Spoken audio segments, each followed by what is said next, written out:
Hello there. So this video actually harks back to my very early videos on this channel where I didn't used to show my face. I just used to point a camera down and film reviews and things, which is slightly less interesting because people can't comment on my funny looking face. So I should have really put something here, shouldn't I, to kind of stimulate some conversation. But instead we're going to have to rely on this little booklet that I bought from BrickLink. So I recently put a little order into BrickLink to replace some bricks I had to kind of borrow or steal from other Lego sets. As always, I came across the old BrickLink favourite, which is the minimum purchase. I find that very annoying. Now, this is coming from somebody who has a tiny BrickLink store where I sell my own personal collections of Lego. And I've also got a minimum purchase of £1. I have raised it occasionally because you can spend literally hours putting a BrickLink order together for £1.50 and it ain't fun, really. But I found a store where I could buy the bricks I wanted and they fit in this little tiny bag. The total of the order was about £1, I think, and it needed to get up to £2. So I needed to find something in this person's store to make up my order to the minimum price. But I happened to see a section called like magazines or brochures.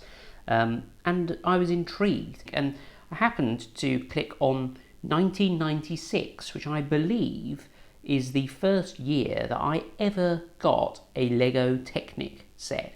So I was 10 years old in 1996, and I thought, well, if I can buy this brand new magazine for about £1, about £1.10, wouldn't that be interesting? I decided to get it, and this is what arrived. And it is immaculate, and it's quite extraordinary given that this is, how old is it, 24 years old, that it's in such good condition. It's really been looked after, clearly. But it's not what I expected. This isn't a magazine, is it? I mean, it's not even a brochure, is it? It is a leaflet, and I possibly wouldn't have bought it had it been listed as a leaflet. It's not the seller's fault. This is obviously how LEGO refer to these and how BrickLink has them listed on their website. So it's much smaller than I imagined. But I thought it would be interesting for us to take a look at this together. I haven't looked at it. I thought I'd save it so that you could get my reaction on camera. And I think it'll be quite interesting to see what LEGO Technic was like back in the 90s compared to today. Because I think there is a stark difference. Not necessarily good. Well, we'll see, won't we? We'll see whether or not I'm right. I'm just going to have a drink of coffee, actually. Oh, that was annoying, wasn't it? So the first thing that strikes me about this little magazine is the blue colour. So this background blue here, this is very 90s LEGO Technic. And obviously the old LEGO Technic font was different as well. And the LEGO logo is the same. Incidentally, now I look at it, it's the wrong way around, isn't it? I mean, the LEGO Technic should be up there. Well, I don't know. The front cover, I have looked at this obviously because you have to use your eyes when you open a parcel. This LEGO set is very yellow, and you can see a pneumatic, whatever you would call that, pump here with some pneumatic cables. This was very common of 90s LEGO. I had a number of LEGO sets that had these. This is a pneumatic thing, okay, that pushes up the arm on this crane. So just like now, LEGO sets do often recycle certain designs and ideas. In the 90s, they definitely did that as well. Because this is zoomed in on this LEGO set, you can't really get much of an idea of the quality of this design. So without further ado, let's open the booklet and see what the first thing is. I'm very excited, actually. You might not be able to tell. So on the left-hand side here, we have a little racing car, which is, it's very simple. In fact, it's extremely simple, isn't it? These are all very basic LEGO parts. You see this little cog here. You don't see that many of those cogs used in modern LEGO Technic sets, to be brutally honest. And it seems a bit odd to me that this is a LEGO Technic car, because I suppose it's got the odd LEGO Technic bit in, but not particularly technicky, is it? Oh, and I've got one of these. I've got one of these Lego minifigures. These are like LEGO Technic minifigures. They obviously discontinued those. I thought they would be worth something by now, but they're worthless, I think, or certainly not worth very much, which is a little bit sad. Oh, look, 1995. Am I a year early? Or is this star equals 1995? Oh, this one was 1995. Got you. Oh, they're very honest. I don't know if I would have put that little caveat there, but they've decided to anyway. So a little racing car, or is it a go-kart? No, I think it is a racing car, and actually now I look at it, I actually own this. I can't believe it. I don't remember it having two wheels on each of the four corners. Well, four corners, obviously it's going to have wheels on the four corners. And what is this? Is this a go-kart, or is this, I mean, this is a drag car, is it? Drag racing car? I'm just not sure. They're so kind of abstract that actually, and kind of out of proportion, that it makes it very difficult to work out what they actually are. And I guess that's probably something that's changed in Technic now. Generally, when you see a Technic design, you know what it's supposed to be. Or maybe it's just my very poor knowledge of vehicles. Who knows? Let me know down below. Anyway, let's move on. Presumably they get bigger and more expensive as you go through.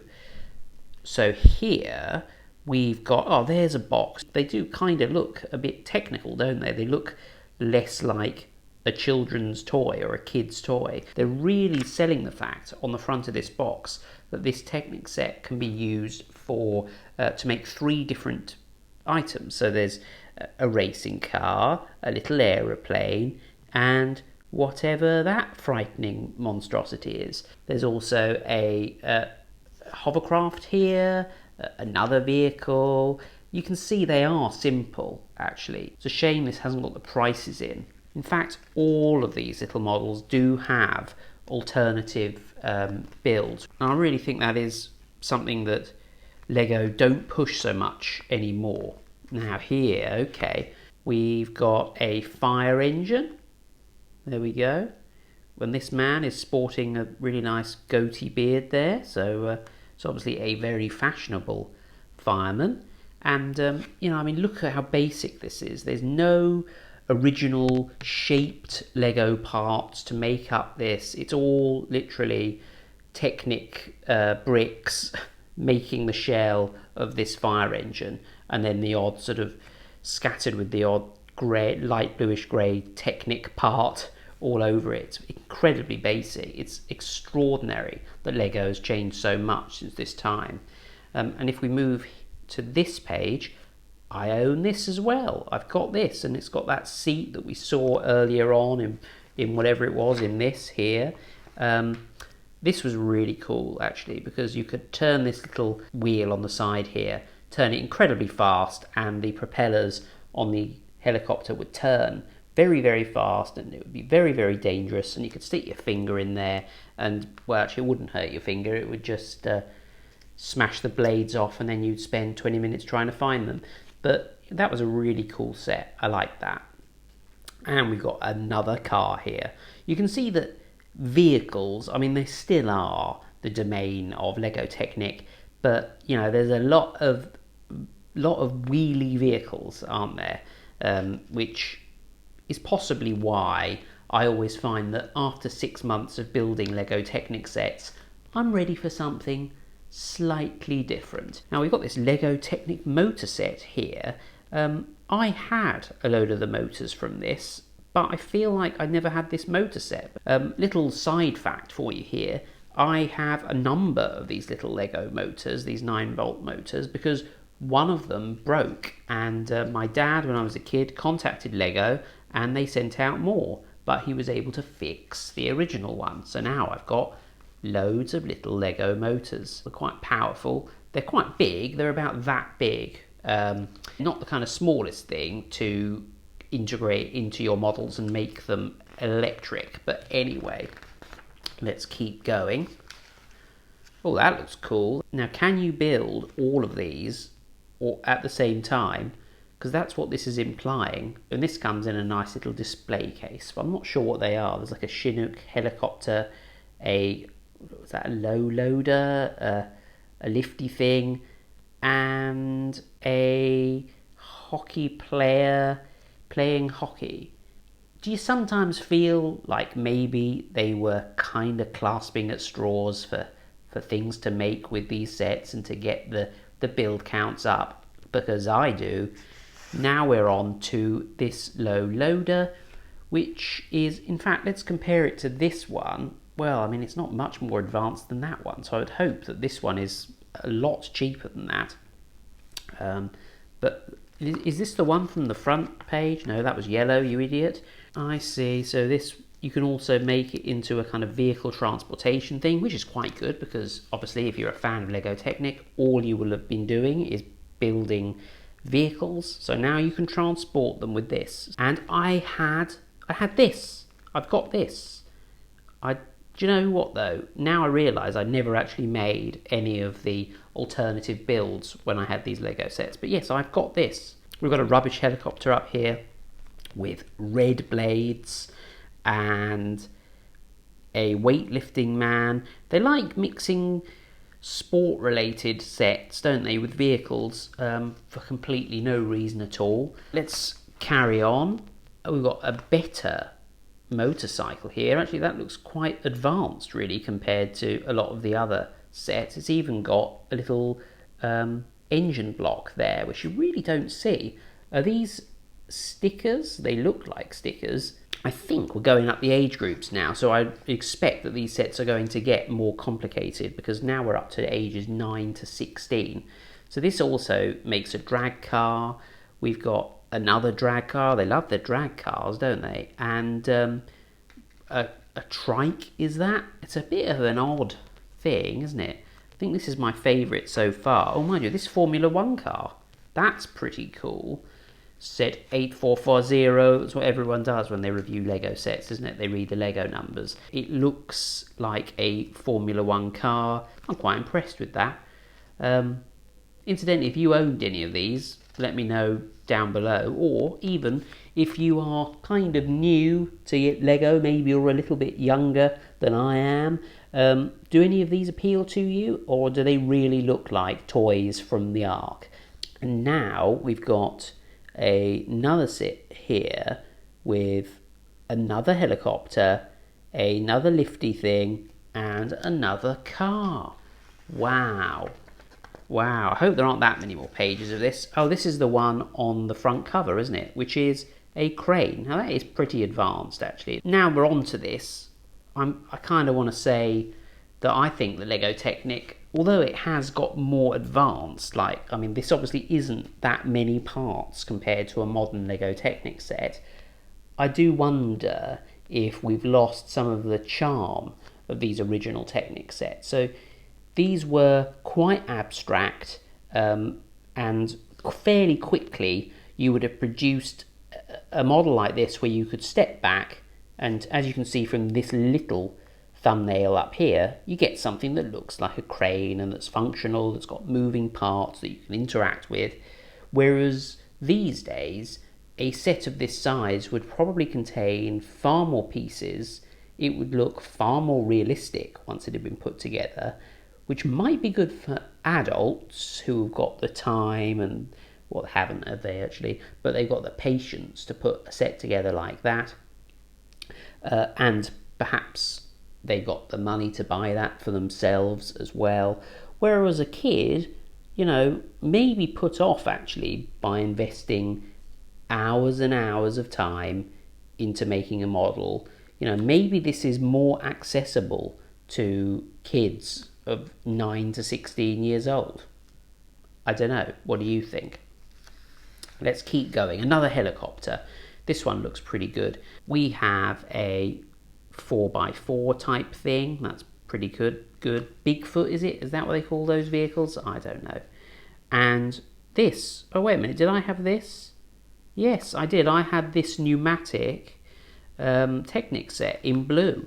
But the pneumatics were quite good because you would pump up the little pumpy thing and it would obviously kind of compress the air in the pipes, and then you'd release a little lever and it would go psss, and then the, you know, whatever it is, the forklifty thing would go down slowly. It's almost better than electricity, actually. You don't really get much of that in Lego anymore. And this had steering as well. Turn this little thing on the top here and the wheels would turn, so you could actually drive this thing around. And I mean, I've built very expensive Lego sets that haven't had steering capabilities, and I always think, if you're going to make a vehicle out of LEGO Technic or Lego, it's got to be able to steer. That is the most basic of functions. I mean, if you're not going to make it steer, why even make the wheels turn, to be honest? Well, this one's got pneumatics and motors. That's how advanced this one is. This is a lifty thing, where it's like half truck, half lifty thing, isn't it? They're using these different colours of Technic parts in a kind of creative, imaginative way to try and recreate things. So here they've created the bumper and the whatever this is, bull bars on the front of this vehicle. I think that's pretty good. We've got another digger thing here as well. But this actually is the pièce de résistance. I had this. It was almost like a helicopter simulator. You know, you could control the different motors, record them and play them back, all from this cool thing. And it had a little controller that you can't see there in yellow, where you could actually activate the motors. But this helicopter was great. You push this whole control panel down and the helicopter would rise off the helipad, and then you could, you know, pivot it around and do things with it in the air, and then you would land it back on this helipad. I mean, I suppose compared to, you know, modern computer games and modern LEGO Technic even, it's probably quite simple. But it was imaginative. There's nothing else like this, and Lego don't make things like this anymore. And I would bet a kid might see this and think that was pretty cool, actually. And in this set, this was the best model, but you could also make a dinosaur, which is really unusual. I mean, a dinosaur isn't technical, is it? This is a robot dinosaur, so it is a bit odd, but it makes a change from a car, doesn't it? So I think that is pretty good. And also a hovercraft as well. So 3 models. This was a great big Lego set, and I feel like it possibly came with the motors. It does give the impression that it does there. So yeah, that was really good. And I would spend hours making these, and I would make them again and again, to be honest. And it's possibly following these instructions aged 10 years old, that, you know, I became quite technical, nerdy and geeky, and pursued a career in the geek sciences. So I've got LEGO Technic, and this model specifically, to thank for that. And I've just noticed in this, we can see that there's pitch and roll, but no yaw. So you can't do that with the helicopter, but you can do that and that. I hope that was clearer than mud. And then we get onto the last page, and I guess maybe this is the most... Oh, this is pretty cool. Actually, I remember this. I remember seeing it. So when you were a kid, you got your current toys. You'd then go and look in the Argos catalogue or something and see what else Lego sold, and you'd see something like this, and you'd want this for next Christmas. And then, like me, or if you're anything like me, you just forget. And we have another racing car, which is the best one yet, actually. So it did get better as we went through it, and I'm well glad that I paid £1 for this little booklet. I may get others, actually, to see if I recognise any sets from the other years. Anyway, did you recognise any of the sets in these? Do you think that LEGO Technic is so much better now than it was? Or do you yearn for the days of simple bricks and simple build and endless selections of drag cars and helicopters? Let me know down below. Anyway, my Patreons are scrolling across the screen now, and I would also like to thank in person Paul Cotter, Magnanimous Meg and George Foot, and they are very generous Patreon supporters, so thank you very much. Anyway, hope you enjoyed this video. Do subscribe and give it a thumbs up and share it and all that stuff, and I shall see you next time for another video.